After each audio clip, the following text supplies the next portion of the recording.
je prosím klobouk kouzelníka Pokustona a v něm bydlí 2 králíci. Bob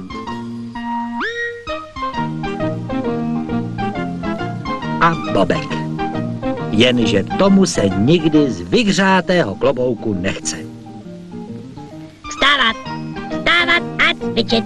Raz, dva, raz, dva, raz, dva. Ale proč? Protože je ráno. Jenže já mám ještě noc.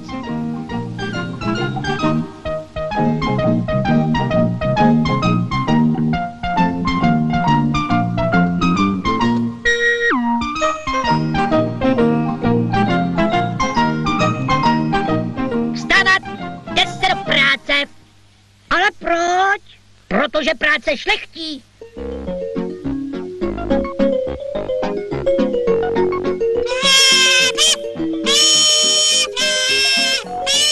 Co je to za příšerný zvuky? Troubím budíček. Co pak si to nepoznal? Poznal jsem, že jsi naprostej hudební antitalent. Tak si radši zaspíváme a půjdem do práce, že jo? Proč bychom se netěšili, proč bychom se netěšili, když nám, hele, přijmou se hlídači parku. Proč bychom to neskusili, proč bychom to neskusili. No ale tedy jak je naprosto vyloučeno. Podívejte, přismí do parku pouze na řemínku a s náhubkem, že? Já tedy za hlídače vás přijmout nemůžu. Ale já jsem školený hlídací pes. Ale podívej, předpis je předpis, to nejde to. A nás dva byste nepřijal, šéfe? No vás bych vzal, že? Proti králíku námitky nejsou. Tak mi to berem, šéfe. Budete dbát o pořádek a čistotu v parku, aby jak si tryskali vodotrysky, aby se nestrhaly květiny, aby lavičky nebyly poškozovány, že? Takhle bych řekl. A nestrácely se tyhle ty děti. Stačíte na to? Proč pak bychom nestačili, proč pak bychom nestačili? No tak dobrá. Já vám to hlídání osladím. To budete koukat. To je pěkná socha, viď, Bobku? Moc pěkná. Ale velká socha králíka by taky nebyla špatná.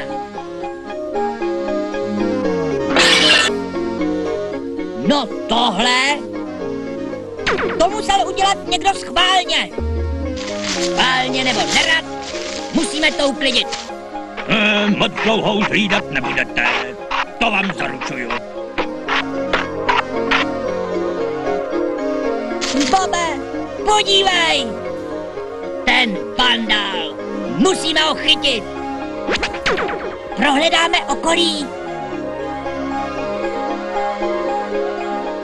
Kdyby měli psí čich, tak mě dávno mají. Nikde nikdo. No tak takhle by to nešlo, to buď pořádně hlídat, anebo s Bohem.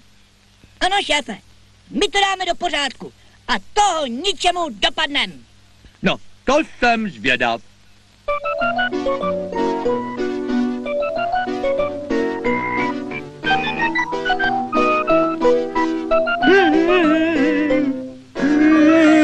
Co pak je ti, chlapečku?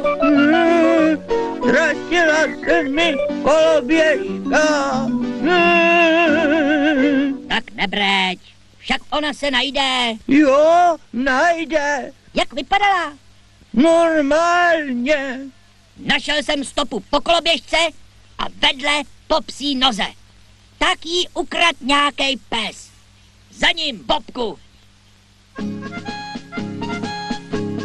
Sláva, tady je ta koloběžka. Ale kde je ten zloděj? Koukni, Bobku, socha psa. Jak to, že jsme si ji dřív nevšimli? Třeba jí někdo přisochal. Asi nějakej rychlosochař. To byl přece ten hlídací pes. Má nás za úplný blbečky. Vůbec se mi nelíbí. Jdi napřed. Budu ho sledovat.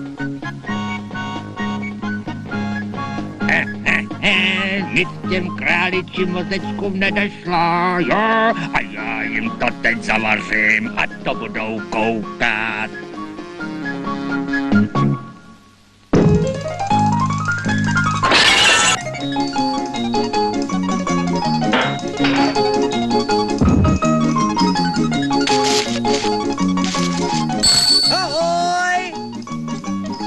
tím Bobem, že tak dlouho nejde. No, nazdar.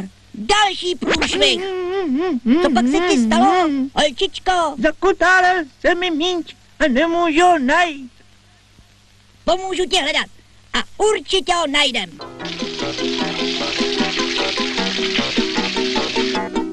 Univerzální lepidlo lepí vše, zvláště psí chlupy. No tohle to už je trošku moc, podívejte, hlídat něčí umělecký dílo. Víte, co vy máte vypověď? A to okamžitou. Šéfe, pochopte, to je past na toho pachatele. Určitě se sem dostaví a můžete ho potrestat vlastní rukou. Pomoc! To je hlas mého kamaráda. Asi je ve vážném nebezpečí. Pomoc! Pomoc! Už jsme tady, Bobku! Vydrž! Moment, zavřu vodu. Děkuju, prosím, pěkně. A teď račte, šéfe, za mnou.